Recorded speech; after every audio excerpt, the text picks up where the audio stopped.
ছোটবেলায় দেখতাম আলিফ লায়লা আর এখন দেখি মামুন লায়লা। ফেসবুকটা ঢুকলেই মামুনের চিল্লাচিল্লি, লায়লার চিল্লাচিল্লি, এর লাইভ, তার লাইভ, কি অকথ্য ভাষায় গালিগালাজ। এরা কয়েকটা টাকার জন্য, জীবনের দুনিয়ার সুখের জন্য, টাকার জন্য চুলের কি কালার কইরা, কি থেকে কি কইরা, কি অবস্থা শুরু কইরা দিছিল। সেই টাকা কিন্তু ওদের হইছে, কিন্তু মান সম্মান তো নাই। কোনো সুখ শান্তি কিছু নাই, বরঞ্চ ওরা নেশার জগতে ওরা ডুবে গেছে। তো হারামে আল্লাহ যে আরাম দেয় নাই, হারামে যে কোনো বরকত নাই, আর কিভাবে চোখের সামনে প্রমাণ।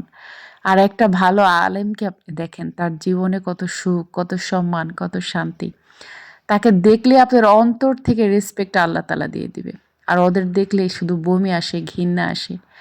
টাকা মানুষের জীবনে সুখ না, টাকা মানুষের জীবনে সম্মান না, টাকা সবকিছু না। শুধু ওরা না, নেট জগতে আরো কিছু বেহায়া মানুষ আছে, কিছু টাকার জন্য নেটের সামনে আইসা, ফোনের সামনে আইসা ছিল প্রথমে পর্দা হয়ে বের হয়েছে, তারপরে উলঙ্গ হইতে হইতে এখন মাথার কাপড়, জামা কাপড় কোনো কিছুই তাদের ঠিক নাই। তার চেয়ে মজার বিষয় কি জানেন? যাদের হাত ধইরা টাকার জন্য যারা প্রথমে জীবনটা শুরু করে, বেহায়াপনা শুরু করে, টাকা হওয়ার পর তার হাতটাই সবার আগে ছেড়ে দেয়। হারামে বরকত নাই, আপনি হারামে কোনো আরাম পাবেন না, ওটার ভিতরে কোনো ভালোবাসা নাই।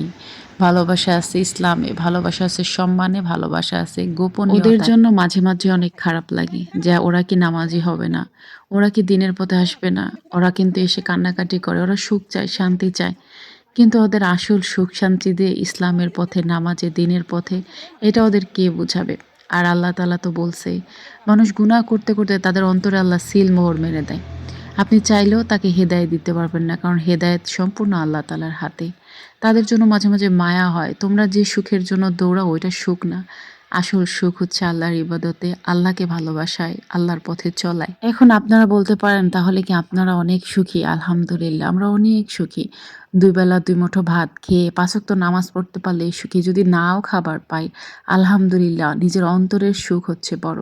একটা তৃপ্তি ভরে যদি একদিন নামাজ না পড়ি, একদিন সকালে ফজরের নামাজ মিস হয়, যে একটা অশান্তি নিয়ে সারাদিন দৌড়াই, যে একটা অশান্তি ভোগ করি, সেই অশান্তিটা আমাকে সারাদিন না খাওয়া রাখলেও হয় না। অন্তত খারাপ জিনিস, খারাপ কাজটা করলে অন্তরে কষ্ট হয় যে আল্লাহ, আমি তো আজকে একটা খারাপ কাজ করে ফেলছি।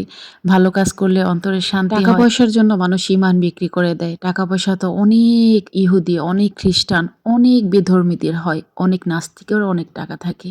তাই কি তারা সুখী? তাই কি তারা জান্নাতে যাবে? তবুও ওরা লাইভে এসে যখন অনেক কান্নাকাটি করে, অনেক অনেক কান্নাকাটি করে যে আমার জীবনে সুখ নেই, আমার জীবনে শান্তি নেই, তখন একটু খারাপ লাগে। আল্লাহ, আপনি তাদের হেদায়েত দেন, তাদের সঠিক পথে চলার মতো তৌফিক দেন, তাদের সঠিক বুঝ দেন। আর যারা ওদের বাজে বাজে কমেন্ট করেন, আপনার একটা কমেন্ট একদিন আপনাকে বিচারের কাঠগড়ায় দাঁড়া করাইতে পারে। খুব সাবধানে কমেন্ট করবেন, বুঝ দেবেন, ভালো বুঝ দিবেন, বুঝলে বুঝবে, হেদায়েতের মালিক আল্লাহ, আপনি না।